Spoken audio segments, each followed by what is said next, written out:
Ok, vamos lá. Bruno Scartozoni, qual foi o melhor e o pior formato de apresentação que você viu no South by Southwest até aqui? Olha só, o formato mais interessante, mais diferente aqui são as palestras em dupla. E o formato pior, digamos assim, é quando tem duas ou mais pessoas sentadas conversando. Por que ficar tão ruim as pessoas sentadas conversando, como nós estamos aqui agora, inclusive, mas é o podcast. Aí é um né? podcast. Né? É. O ruim, Paulo, é que quando tem uma conversa, né, não fica tão claro do ponto de vista do público qual é o valor que o público está levando naquilo. Né? Qual é o valor para o público. Porque claro que eu espero que nossa conversa aqui tenha muito valor, tá? Mas aqui é um formato diferente. A palestra, né, quando uma pessoa se propõe a fazer uma palestra, ela está defendendo uma tese, ela está defendendo uma ideia, ela está indo direto para um caminho, né? Ela tem um alvo, digamos assim. Sim. A conversa tem menos isso, aí a coisa fica solta e meio chata. Falta às vezes uma noção clara do valor da entrega que vai acontecer, né? Totalmente, mas olha, essa é uma ideia que eu já defendo há algum tempo. Eu tenho amigos que organizam eventos e para todos eles, inclusive no Brasil, não precisa ser aqui, né?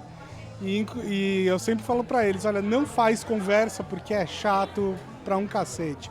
Bem-vindos ao Story Talks Café Expresso número 2. Gente, se você ainda não está acostumado, Story Talks Café Expresso é um novo formato, né, do nosso Story Talks Café tradicional, onde ao invés de fazer longas entrevistas com pessoas muito interessantes, que a gente vai continuar fazendo, Sim. Tá? No Story Talks Café Expresso, eu, o Paulo e eventualmente mais um convidado, a gente bate um papo mais curto sobre um assunto mais focado, né?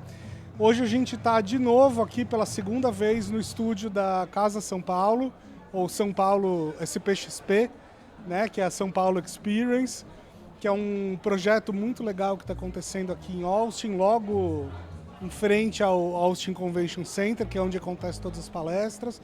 É uma casa que recebe brasileiros, e não só brasileiros, gente do mundo inteiro, mas que tem uma programação brasileira, né? Então tem shows brasileiros, palestras de brasileiros.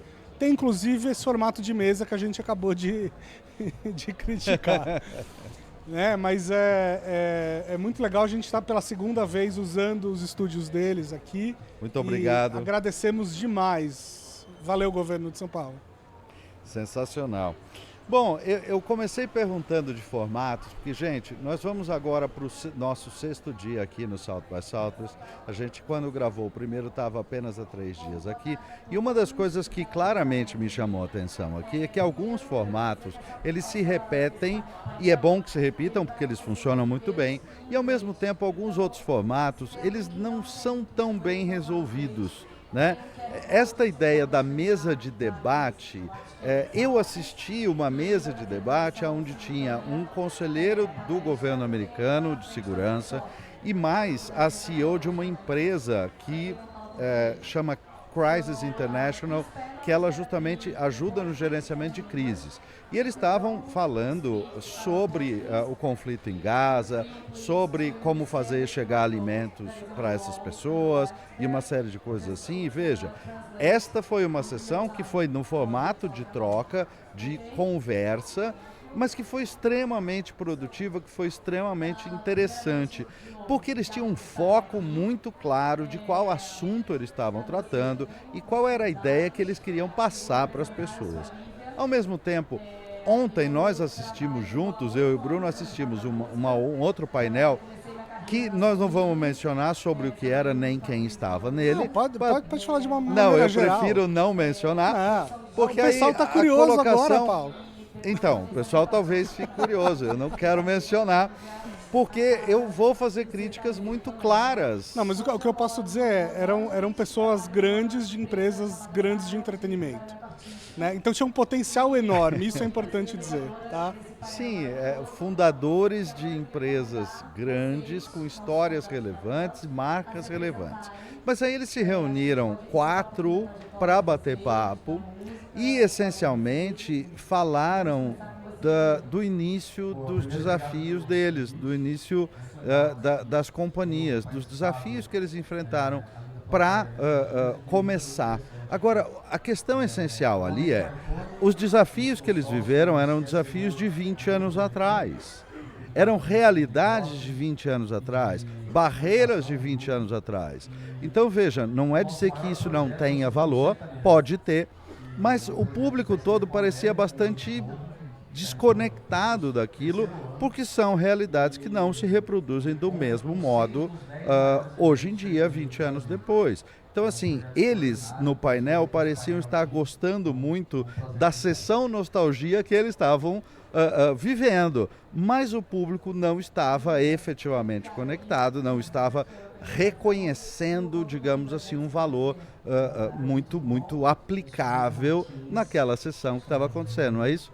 Exatamente. E aí 2 coisas curiosas, né? A primeira delas é que várias vezes eles mesmos contavam a história e falavam assim, não, mas hoje, tantos anos depois, o mercado mudou muito, não é mais assim. Não é tal. mais assim. Isso, não é mais assim que funciona. Então, se não é mais assim que funciona, isso tem pouco valor para o público. E a outra coisa que eu acho que vale dizer é que no título dessa sessão, né, existia uma promessa de falar sobre futuro, né? Sim. E não tanto sobre passado, mas a gente chegou lá e o foco do papo era muito mais o passado. Sessão nostalgia, e menos total. o futuro. Porque o foco até poderia ser, né? Nostalgia de um tempo que não volta. Tem problema, ok. Aí vai lá assistir quem quer ver isso e aí isso vai ter algum tipo de valor. Mas não era o caso. Uhum. Bom, aí falando em formatos aqui, porque toda a questão de modos de apresentação, de modos de comunicação, claro, é central sempre para tudo que envolve a Story Talks. Então eu vou contar para vocês uma experiência que a gente fez que foi muito interessante. Nós fomos até... Só deixa eu terminar de falar uma coisa sobre a primeira pergunta que você me fez ainda. Claro. Do porquê que eu respondi que o melhor formato eram as palestras em dupla. Que é uma coisa que a gente vê pouco no Brasil, né? Claro. Não é comum isso acontecer. Aqui a gente assim, assistiu algumas acontecendo. Sim. E eu acho que a diferença fundamental é que aqui os caras ensaiam muito, né? É tudo muito compartimentalizado, eles sobem no palco sabendo que cada um vai falar, quando vai falar. Claro que eu não estou falando aqui, eu não estou querendo dizer que eles decoraram todas as falas, não é isso. Não, claro né? que não. Isso. Mas assim, eles sabem que cada um tem um segmento e quando a palavra muda de um para outro, isso tudo é muitíssimo bem ensaiado, os caras são muito profissionais em fazer isso e por isso essas palestras ficam muito dinâmicas, muito diferente da realidade que a gente vê em outros eventos no Brasil. Sim, verdade. Agora, desculpa, Paulo, pode Não, continuar. tranquilo. O que a gente resolveu fazer ontem? Existem pitches de startups aqui e algumas delas entraram num concurso para serem os pitches finalistas. A gente tinha uma sala ontem com aproximadamente 40 aí, né? finalistas, né, que estavam lá com as suas ideias para fazer um meetup, para fazer uma roda de conversa, estavam ali à disposição para contar as ideias deles. E aí eu disse para o Bruno, vamos entrar lá e eu vou chegar para o cara e perguntar, ok, o que você tem? E escutar o pitch que ele vai fazer. Porque, veja, são pitches finalistas. Então a gente imagina que deve haver uma qualidade ali da ideia, mas também uma qualidade do pitch para ter conseguido chegar a ser finalista no South by Southwest. E aí eu consegui conversar com 3 pessoas. Uma delas tem uma ideia que é uma versão de geolocalização sem GPS. Ele conseguiu explicar muito facilmente a ideia dele, mas nós saímos da apresentação dele entendendo como aquilo funciona, mas ao mesmo tempo nos perguntando, tá bom, mas por que isso é importante? E esta foi uma informação que não veio no pitch, tá? Então ele explicou tudo como faz, mas ele não conseguiu deixar claro para nós por que eu gostaria de ter aquilo que ele tem para oferecer. Um segundo pitch é de um inventor de uma luva mecânica, uma luva tátil. Então, ele é ligado em você por transmissores eletrônicos que vão de impulsos da sua pele, e você então vai clicar em coisas, vai mexer em coisas no universo virtual e sentir, ter sensações táteis a partir daquele equipamento. Então, só para dar um exemplo que tinha lá na tela dele, né, no PowerPoint dele. Então, por exemplo, imagina que você se aproxima sua mão de um fogo virtual, né? Um fogo no metaverso. Então, sua mão vai sentir ali um certo calor, tá? É basicamente isso. E aí, o Bruno... Eu deixei ele meio sem graça, né? O que você perguntou para ele, Bruno? Eu falei assim, nossa, seu produto... Na verdade, não perguntei, né? Fiz uma afirmação. Isso. Eu falei, seu produto vai caber muito bem na indústria pornô, né? E o cara ficou meio sem graça ali. Ele desconversou e tal, embora eu acho que caiba, tá? Ele não, o dono da startup, ele não soube lidar com esta informação vinda assim de onde ele não esperava, dita assim de um modo tão brasileiro, né? E aí ele não sabia exatamente muito bem o que fazer, ele ficou bastante sem graça. A coisa mais interessante foi o terceiro pitch, que esse estava absolutamente redondo. O cara tem um software que ainda não está lançado, né, gente? Não adianta colocar aqui porque ainda é protótipo, mas ele é um software que utiliza a inteligência artificial para ajudar as pessoas a passar por toda a burocracia do sistema de vistos de imigração para os Estados Unidos. Segundo ele, existem mais de 20 categorias de visto e é uma burocracia super complicada. Assim, o visto de turista normal que a gente tira para vir aqui para um evento como esse é o mais simples que existe. Mas os vistos de imigração são muito mais complexos, inclusive para imigrar com fins de fazer negócio. Então ele fala que é uma burocracia gigantesca e o que ele promete é que o sistema dele vai te fazendo perguntas, você vai fazendo upload de documento e o sistema dele faz acontecer todo o preenchimento dos formulários do jeito que precisa ser, de acordo com as regras, e faz os envios, você só dá o clique lá. Então assim, realmente, se o produto dele faz o que ele está dizendo, realmente eu acredito muito, e o pitch dele foi absolutamente impecável. Ele passou por todas as etapas de como a coisa acontece, mostrou o valor da coisa. Então, assim, todos eles tiveram apoio para a preparação por parte do pessoal que lida com startups no South by Southwest. Agora, o aproveitamento de cada um deles foi bastante diferente, né? Aí depende de quanto cada um deles se dedicou pessoalmente a aprimorar, a ensaiar, a se preparar para fazer aqueles pitches, embora todos eles tenham boas ideias e tenham chegado a ser finalistas por isso, né? Deixa eu aproveitar e fazer um wrap-up aqui, né? Mano. Olha só, a gente está nos Estados Unidos, tem que falar umas palavras em inglês, né? A minha esposa Raquel, um beijo para ela. Ela costuma tirar sarro, né? Que nós que viemos da publicidade... Marqueteiro só fala inglês, né? Call, né? O meet, o não sei o quê, enfim.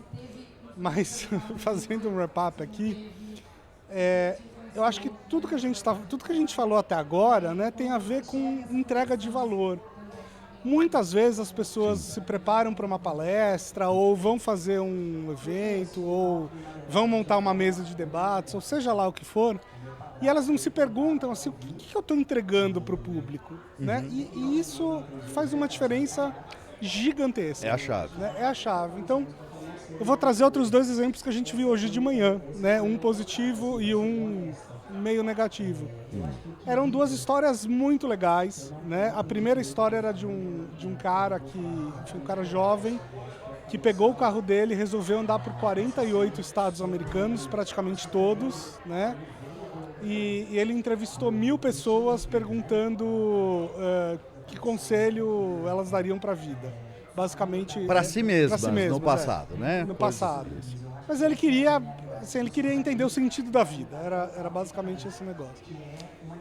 E foi uma palestra muito tradicional em termos de formato, né? Era um cara falando. Tinha alguns slides. Tinha alguns slides, assim, muito tradicional, mas com muito storytelling. Né? O cara contou uma história incrível, o cara era muito bom no palco. E no final ele foi aplaudido de pé. Aliás, foi a única palestra até agora que eu vi as pessoas aplaudindo alguém de pé. Tá? Foi realmente, assim, incrível. Eu não vou saber o nome da pessoa agora, mas eu sei que vocês devem estar curiosos. Se vocês quiserem, manda uma mensagem aqui. Você tem? Fala o nome dele. O nome dele é Imran Nuri. Mas aí ninguém vai saber. Aí já não é culpa minha, mas a gente coloca na legenda depois. Ou pergunta aqui no comentário ou manda um e-mail pra gente que a gente responde. Mas muito legal. O livro dele é mais fácil de localizar. O livro dele chama-se Lessons from America. Lessons from America. Tá? Esse é mais fácil de localizar. Você acha na Amazon e aí pode ir achando todas as coisas em cima. Isso aí. E o outro... A outra palestra... Não, então, peraí. Só um adendo. Gente, não tinha inovação nenhuma no formato. Era um cara no palco, sozinho, falando, tinha alguns slides.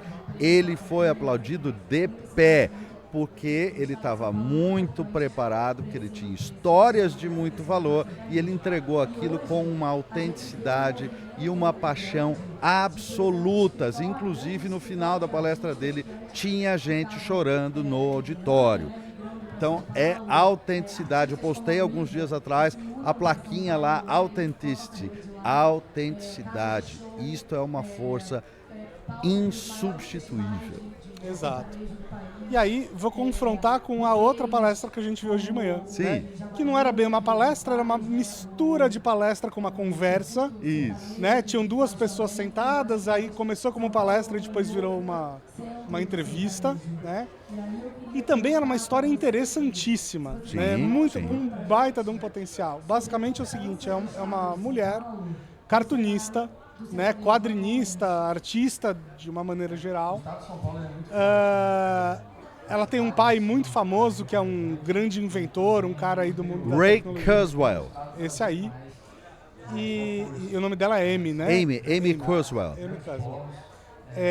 E aí a Amy não tinha conhecido o avô dela. O avô morreu antes que ela se lembrasse ou antes que ela nascesse.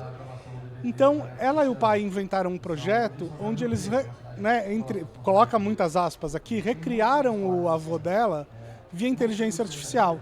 Então, eles submeteram ali uma série de gravações, informações, enfim, e pediram para a inteligência artificial criar um chatbot que emulasse o avô. E a partir disso, ela pôde ter uma conversa com o avô, né, ou um mais próximo que a realidade permite que isso pudesse acontecer. Pô, super legal, quando a gente leu a história... Premissa super interessante. Premissa interessante, a gente ficou empolgado e falamos, não, vamos nessa palestra. Sim. Tinha outras coisas acontecendo e tal, mas a gente fez essa escolha. Chegando lá, tinha uma série de inovações em termos de formato, né? Porque ela é quadrinista. Então, ela fazia uma mistura entre ler os quadrinhos, entre passar os quadrinhos dela no PowerPoint, ler os quadrinhos, interpretar os quadrinhos, aí ela fazia comentários e tal. Quer dizer, podia ser um negócio muito legal. Tinha muita inovação de formato, fiquem ligados. Muita inovação de formato. Mas no final das contas, não tinha uma entrega de valor clara para o público. Exato. Né, Paulo? Exato. A sensação que a gente tinha, e veja, existem elementos que são muito profundos, muito emocionantes na história dela, na coisa de conhecer o avô. Mas o problema é que a sensação que a gente tem é que ela estava tão emocionada com a vivência, porque ela tem a vivência, então, de conhecer coisas sobre o avô e esse tipo de coisa, que ficou muito difícil para o público em geral entrar na emoção que estava acontecendo ali para quem conhecia muito as pessoas, né? Então, ela mostrava algumas coisas, tinha uma inovação tecnológica de uso de audiovisual e todas essas coisas, mas o valor para as outras pessoas era muito difícil de você entender o que é que as outras pessoas estavam realmente ganhando ou aproveitando ou tendo uma entrega de valor ali. Existia, claro, uma relação, digamos, de empatia, porque você estava ali sentado testemunhando uma coisa que é em si emocionante, mas não chegava a ter um caráter, digamos, de entretenimento. Ao mesmo tempo, não tinha um caráter de entrega de valor, de aprendizado para o público. Então, eu acho que isso destaca o quanto é importante a gente prestar atenção e lembrar sempre disso. Ok, a história que eu vivi pode ser grandiosa, pode ser incrível, pode ser emocionante, mas quando eu vou levar essa história para o público, eu tenho que pensar no público. Eu tenho que lembrar que o público não viveu a história comigo. E isso foi o que o Imran, né, da palestra que a gente estava mencionando antes, o que ele fez perfeitamente. O público não estava com ele na viagem dele, mas ele trouxe aquele valor todo pela forma que ele contou. E no caso da Amy, não. Ela contou simplesmente, mas ela não conseguiu conversar, trazer aquele valor para quem não estava presente à experiência que ela viveu, não é isso? Tem uma frase que eu acho que resume bastante isso, que é uma frase que você sempre fala nos nossos cursos, né, no workshop Story Talks.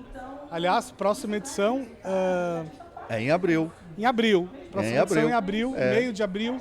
Tá? Não vou lembrar. Em abril, ele tentou improvisar, e calendário é a coisa mais desafiadora do planeta para o Bruno. Então agora a gente ficou com essa situação e a gente sabe que em abril ainda tinha algumas vagas quando a gente saiu do Brasil, deve ter ainda.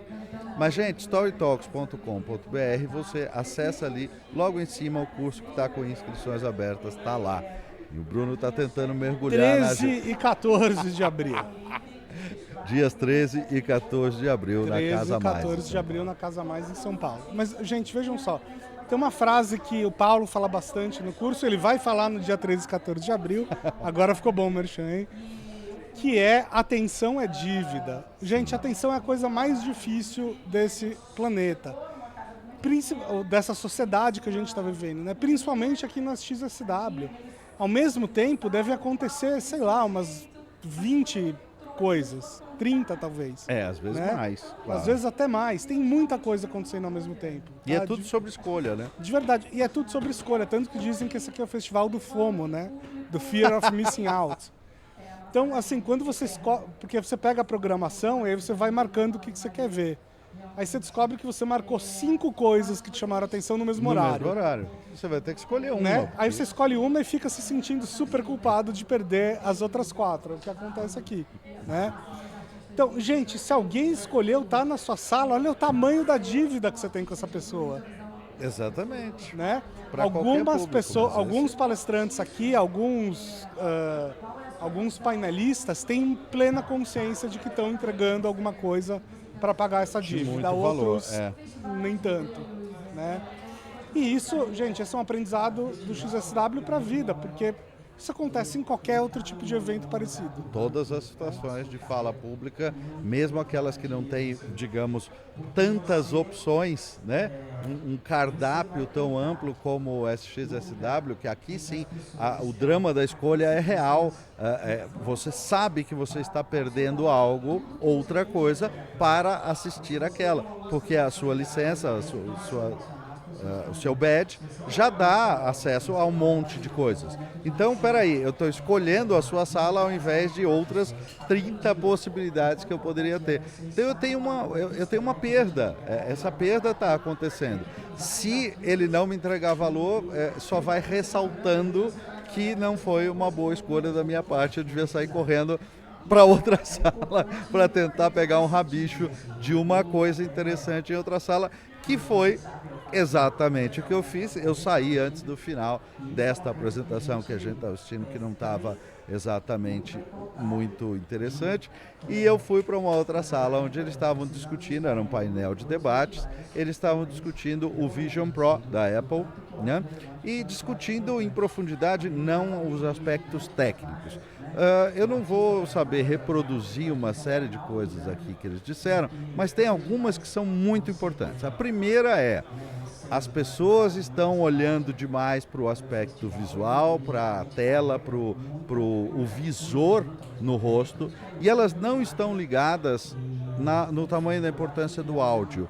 porque a inteligência artificial, uma vez funcionando bem, você está andando, passeando com o seu cachorro, não sei o quê, às vezes você não vai querer nenhuma tela na sua frente, nem vai precisar disso, mas vai utilizar o áudio para conversar com a inteligência artificial o tempo todo e as pessoas não estão ligadas o suficiente nesse aspecto. Quero só aproveitar para falar que esse programa que você deve estar vendo agora no YouTube também está disponível, tá, em versão áudio, podcast, que é justamente para quem, né, quer nos ouvir enquanto faz outras coisas, tipo passear com o cachorro ou lavar a louça. Exatamente. A outra observação importante é que, na opinião deles, o Vision Pro, ele é bom, ele é bacana, é um produto legal, mas absolutamente, na visão deles, não é um produto que está 100% pronto.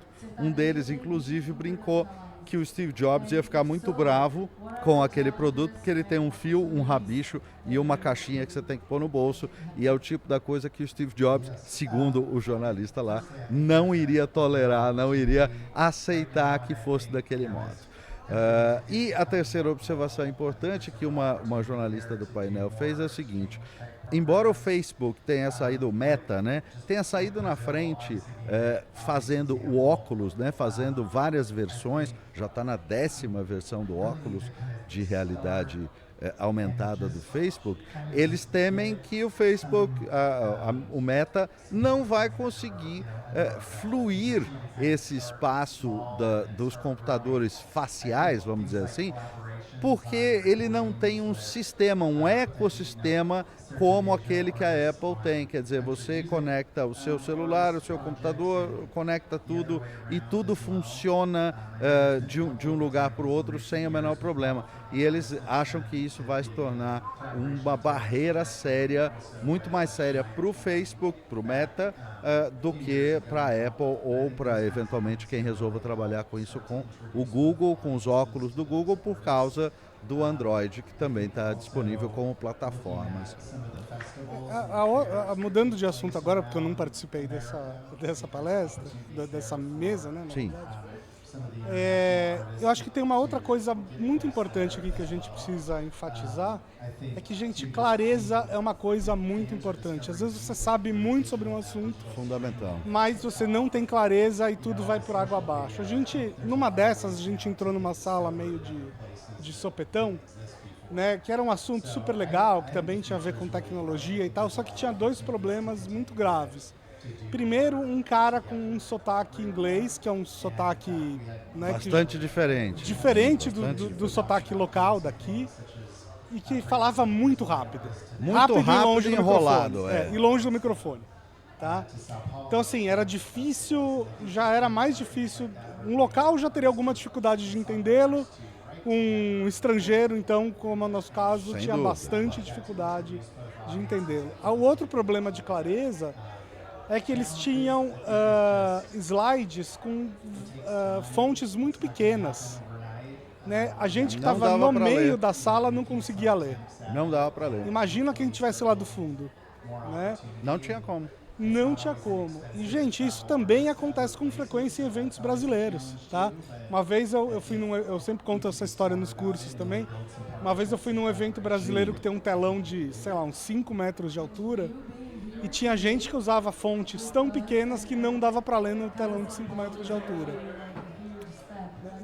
Uma coisa muito importante, a gente entrou na sala, a gente escolheu aquela sala, estava interessante, o assunto era interessante, a gente queria ouvir e a gente foi se esforçando, tá? Porque existia um outro painelista conversando junto com esse inglês, que estava falando inglês também, só que ele não era inglês, era americano, só que ele falava mais alto, a voz dele era mais clara, e a gente ficou dentro da sala basicamente tendo metade do conteúdo, porque a metade que vinha do americano falando a gente entendia tudo, estava sem nenhum problema. A metade que o inglês falava não dava para entender nada, e aí eles começaram a se apoiar numa série de gráficos e imagens que estavam sendo projetadas.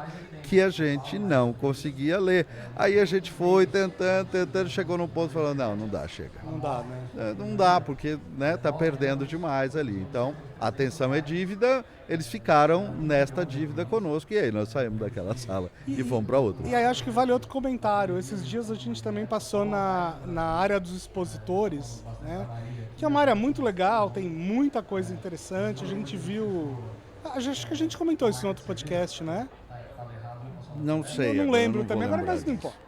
É uma área muito legal, tem gente do mundo inteiro inventando todos os tipos de tractanas ali e tal.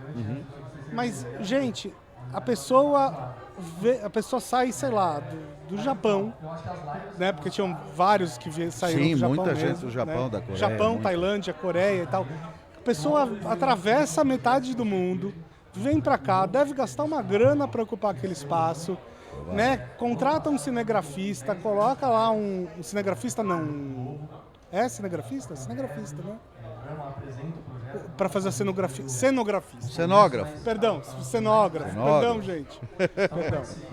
A pessoa contrata um cenógrafo e tal, faz lá, cria um standzinho, não sei o que, gasta uma grana para fazer isso. E eu posso falar para vocês que em 95% dos stands não era claro o que as pessoas estavam fazendo. Né? Os mais legais a gente teve que se aproximar, teve que perguntar, a pessoa teve que fazer o pitch, mas Sim. olhando de longe, olhando para o que estava escrito, olhando para o que tinha lá nos cartazes, em alguns deles tinha muita coisa escrita, não estava claro. Né? Então, gente, clareza e a é uma coisa coisa principal muito que não estava clara, gente, isso é muito importante vocês entenderem. A coisa principal que não estava clara não é assim o nome do produto. Não é que é um produto para carro. Não é isso, gente. O que não estava claro é por que eu quero isso? Por que eu quero isso? O que isso faz para mim? E isso não estava claro a distância, aí você se aproximava, continuava não estando claro, aí você perguntava o que é isso, a pessoa explicava, continuava não estando claro, por que eu quero isso? E às vezes a gente chegava até o ponto de perguntar, ok, entendi, mas por que eu quero isso? E só então o cara entregava o valor dele, o potencial valor dele, da invenção, da ideia, para o consumidor, para o investidor, né? Mas, gente, essa é a primeira coisa, essa é a coisa mais importante, que é a primeira pergunta que você tem que responder numa situação dessa, é por que eu quero isso? E aí eu acho que vale a pena a gente usar isso aqui como um gancho, né? Para falar de empresas em geral, de startups em geral. Vale para qualquer Quantas, pitch, né? Fora aqui de Austin, sei lá, no Brasil, em São Paulo, Claro. em Recife, em Porto Alegre, tanto faz, mas quantas empresas não conseguem deixar claro por que elas existem, o que elas fazem, o que elas entregam, qual é o valor dela para o público delas, seja lá qual for. Né? Então, isso ficou muito claro aqui em Austin e acho que vale a pena você que está nos escutando aí fazer essa reflexão. Bom, nós estamos fechando o nosso segundo Café Expresso, Story Talks Café Expresso, aqui direto de Austin. E Último em Austin, né? Porque a casa acaba hoje. Exatamente. Essa nossa casa, a Casa São Paulo, ela vai até hoje e aí ela vai encerrar as atividades.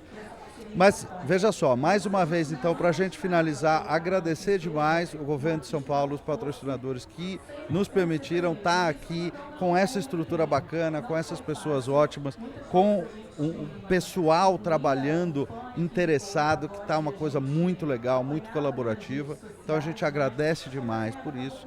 E aí eu quero deixar a provocação para vocês pensarem, não só pensarem, mas anotarem. Qual é o seu produto, qual é o seu serviço, qual é a sua ideia? Não, eu quero saber por que eu quero isso.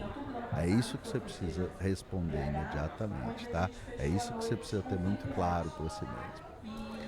É isso aí? Muito bem, é isso aí. A gente se vê no próximo Story Talks Café, seja ele expresso ou longo. É isso aí. É isso? É Maravilha. Isso aí. Muito obrigado. Tchau, Até gente. mais, galera. Até mais. Foi?